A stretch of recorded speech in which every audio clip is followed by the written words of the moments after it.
Yo, what's going on, ladies and gentlemen? It is Chad here with another In the OT podcast for BetHubb Sports Blog.com. Today we're breaking down one of the finest careers the NHL has ever known, and that is, of course, Nicklas Lidstrom of the Detroit Red Wings, who decided to hang them up after an illustrious 20-year career today. And I'm an absolutely massive fan of Nicklas Lidstrom, as are most hockey fans. I mean, what is there not to like about this guy? Not only was he fantastic on the ice, he appeared to do everything right off the ice and was extremely humble about his career, and when you look back at the last 20 years, he has got to go down as arguably the best player the league has seen. Now, when it comes to determining whether or not he's the best defenseman of all time, I think we can all concede that that goes to Bobby Orr, who won 8 consecutive Norris trophies before his career had to be cut short due to injuries. But when you look at him at the age of 42, after recording 1,142 points and a plus 450 rating, with 7 Norris trophies and 3 Stanley Cups, that is about as good of a resume as anybody could ever dream of. First ballot Hall of Famer without even a shadow of a doubt. And the thing that I love most about Lidstrom here is his comments today just sort of signify who he is as a player and as a person. I take a lot of pride how hard I worked in representing my country and representing Detroit. It's not that the tank is completely empty, I just don't have enough to carry me through. Retiring today allows me to walk away with pride.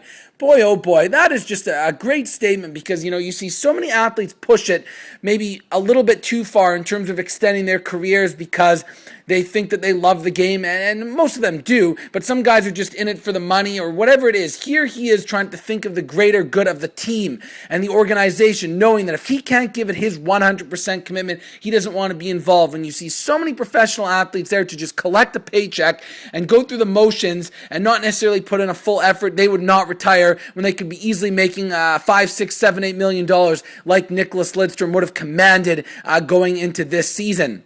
And the thing that I love so much about this guy here is the fact that he played at a dominating level even into his late 30s and early 40s. Oftentimes we see great players in all sports, but eventually they get to that plateau and there's no way that they can sustain playing at that level of excellence. Things start to go downhill. Well, not with Nicklas Lidstrom. He is still being the number one defenseman on the Red Wings for the last number of years, still the captain, still logging the most minutes out of any player and playing at an all-star level. And the fact that he won a Norris trophy as recently as 3-4 years ago really proves how great he was later in his career. Just an absolute model of consistency, never got injured all that often, was always a plus player, wasn't the most overbearingly physical defenseman, but was so sound positionally. We know what he could do with the puck on his stick, with moving it and anchoring the power play. So, I mean, he could do just about everything. And it's very difficult for me to say where does he rank all time. I mean, personally, based on what I've seen, I'd put him number 2 behind Bobby Orr.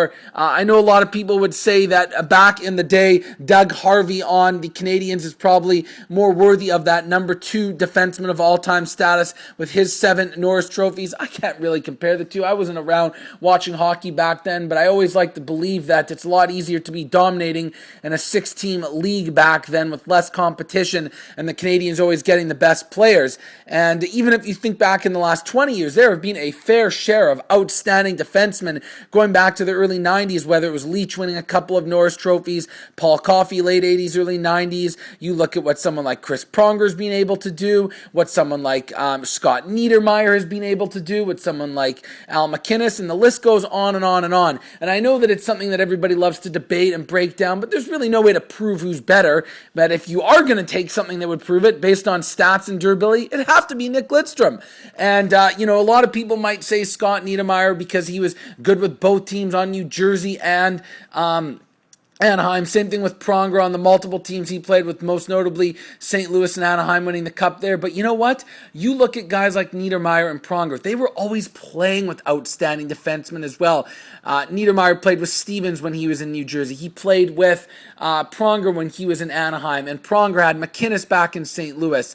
But when you look at someone like Nicklas Lidstrom, can you guys name the Hall of Fame defensemen that were on his blue line to support him? There weren't too many, at least not in the last number of years. Maybe you can go go back to the Fetisov and Konstantinov era a little bit, but he never had some of the other players surrounding him. Ray Bourque, maybe you can put in the same category in terms of not having the greatest talent around him on the blue line, but he didn't accomplish nearly as much as Lidstrom did from a team perspective and an individual perspective, and that's why I believe that the nod has to go to him. Yeah, you can say Paul Coffey may be a more pure offensive defenseman, but he did not, be as reliable as someone like Lidstrom did in his own net. It really is sad to see him step away from the game. I'm by no stretch of the imagination a Red Wings fan, but what I am a fan of is outstanding athletes that play the game the right way and that treat it the right way and have a great sense of being humble and just dealing with things with class act, and that is something that Lidstrom has done here. I'm sure we're all going to miss him, and it's going to be next impossible to replace